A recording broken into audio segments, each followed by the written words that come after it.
அன்புடையீர் வணக்கம். கடந்த 5/2/24 அன்று திருப்பூர் மாவட்டம் ஆட்சியர் அலுவலகத்தில் சமூக ஆர்வலர் மந்திராசலம் அவர்கள் மாவட்ட ஆட்சியர் குறைதீர்ப்பாளர் கூட்டத்தில் ஆதாரத்துடன் ஊழல் தொடர்பாக மனு ஒன்றை கொடுத்துள்ளார். அதில் கூறியிருப்பதாவது: வடிவேலு படபாணியில் கிணற்றை காணோம் என்று வரும் காட்சியைப் போல் ரோட்டை காணவில்லை என்று புகார் கொடுத்துள்ளார். அதன் மீது விசாரணை செய்ய மாவட்ட திட்ட இயக்குனர் விசாரணைக்கு ஆணையிட்டு 3 மாதங்கள் ஆகிறது. ஆனால் இன்று வரை நடவடிக்கை எடுக்கப்படவில்லை. அதற்கு காரணம் குடிமங்கல வட்டார வளர்ச்சி அலுவலகத்தில் பணிபுரியும் 3 முக்கிய அதிகாரிகள். ஒரு முக்கிய புள்ளி: ஊழல் புகார் மீது கடும் நடவடிக்கை எடுக்கப்பட விடாமல் மாவட்ட அதிகாரிகள் கவனிக்க வேண்டிய விதத்தில் கவனித்துக் கொண்டுள்ளனர். ஒவ்வொரு சாமானியனும் கட்டும் வரிப்பணத்தை இதுபோல் ஊழல் கரைபடைந்த அதிகாரிகள் அரசியல்வாதிகளிடம் தமிழ்நாடு பின்னோக்கி சென்று கொண்டுள்ளது. ரோடு போடாமல் ரோடு போட்டதாக 28 லட்சத்துக்கும் மேல் அதிகமாக கையாடல் செய்யப்பட்டுள்ளது. நடவடிக்கை எடுக்க வேண்டிய மாவட்ட ஆட்சியர் நடவடிக்கை எடுக்காமல் தூங்கிக் கொண்டுள்ளாரா என்று பொதுமக்கள் கேட்கின்றனர்.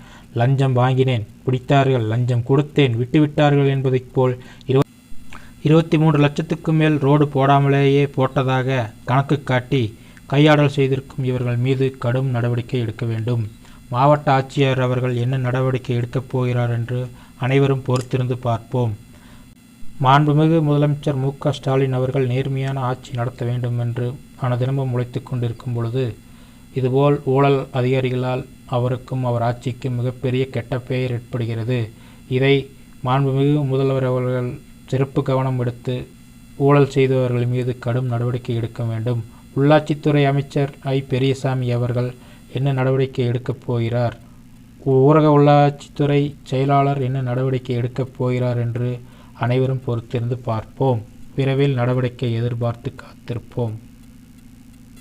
முக்கிய குறிப்பு: நம் வீடியோவில் காணும் படம் தார் சாலை அமைக்கப்பட்டுள்ளது. அந்த இடம்தான் இது. நீங்களே பாருங்கள், தார் சாலை அமைக்கப்பட்டுள்ளதா?